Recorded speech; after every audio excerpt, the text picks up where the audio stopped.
Paraburgimi për vepra të ndryshme penale tek të rinjt është një masë që merret kur ligji parashikon dënimin me burg për një vepër penale. Megjithatë, ligji për të miturit parashikon edhe masa më të lehtësuara. Sipas avokatës Elona Mone, paraburgimi është një masë që merret kur çështja është ende në hetim, por nuk ndikon pozitivisht tek të rinjt, pasi i privon ata nga jeta në shkollë dhe nga jeta sociale. Për këtë arsye, ajo thekson se paraburgimi duhet të përdoret vetëm në raste ekstreme, kur janë të përfshirë të mitur apo të rinj. Ndërsa për nismën e qeverisë mbi paraburgimin, kjo sipas saj është një masë që nuk prek vetëm të miturit, por ka një shtrirje më të gjerë, duke qenë më shumë një nismë politike sesa një masë që ndikon drejt për së drejti tek të miturit. Paraburgimi normalisht është një nga ato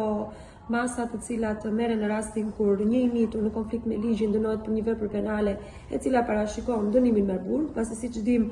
kodi i drejtësisë penale për të miturit parashikon masa goxha të lehtësuara për krimet të cilat janë më të lehta, dhe kjo është një nga masat ekstreme të cilat përdoren në rastet kur edhe vetë krimi është i tillë.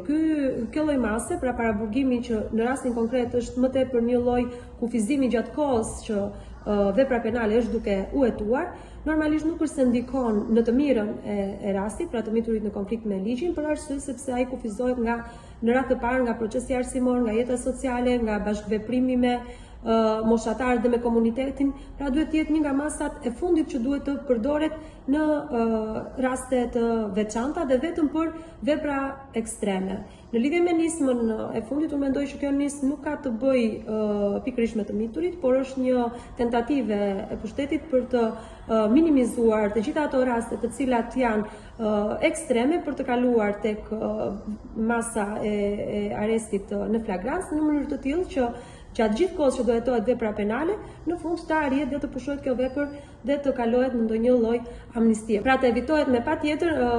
dënimi, pra të mos kryhet asnjë ditë burg. Dhe unë në këtë këndvështrim e shikoj, shoh më tepër si një nismë politike për shkak të ngjarjeve të fundit që po ndodhin, sesa si një nismë që ndikon tek qytetarët. Megjithatë, duhet patur parasysh edhe pjesa e dyndjeve të institucioneve të ekzekutimit të vendimeve penale, e cila ndikon normalisht edhe në përllogaritjen e tarifës në vlerë ditore, pra në mas ditore që paguan shteti për këta persona. Avokati Elona Mone është ndalur dhe tek rastet e krimit tek të rinjt apo të miturit, të cilat shpesh nisin si konflikte banale mes tyre dhe më pas agravohen, duke çuar dhe në raste më të rënda. Duke i referuar kësaj problematike dhe duke lidhur me çështjen e paraburgimit, Mone thekson se ekzistojnë edhe masa të tjera që mund të aplikohen, duke nisur nga detyrimi për paraqitje përpara se të merret masa e paraburgimit. Nuk mendoj se kemi një rritje të rasteve në përgjithësi, sesa kemi një rritje të rasteve në veçanti që janë konfliktet që ndodhin në shkolla, që fillimisht nisin me një fjalë të thënë aty për aty, pastaj ndezin një debat më tepër, derisa kalon dhe konflikti agravon në raje apo në plagosje të lehta, por ka pasur dhe raste të plagosjeve të rënda, të cilat kanë qenë raste ekstreme. Pra më tepër kanë qenë bashkëmoshatar të cilët në tension e sipër janë konfliktuar me njëri tjetrin dhe kjo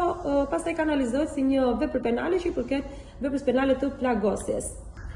Sigurisht që ka masa të tjera lehtësuese, pra ligji nuk parashikon vetëm marrjen e masës së arrestit me burg, por ne kemi dhe masa të tjera më të lehta, siç janë detyrimi për paraqitje pranë oficerit policisë gjyqësore, por gjithashtu mendoj që duhet të jenë struktura të veçanta të cilat të punojnë për vepra të caktuara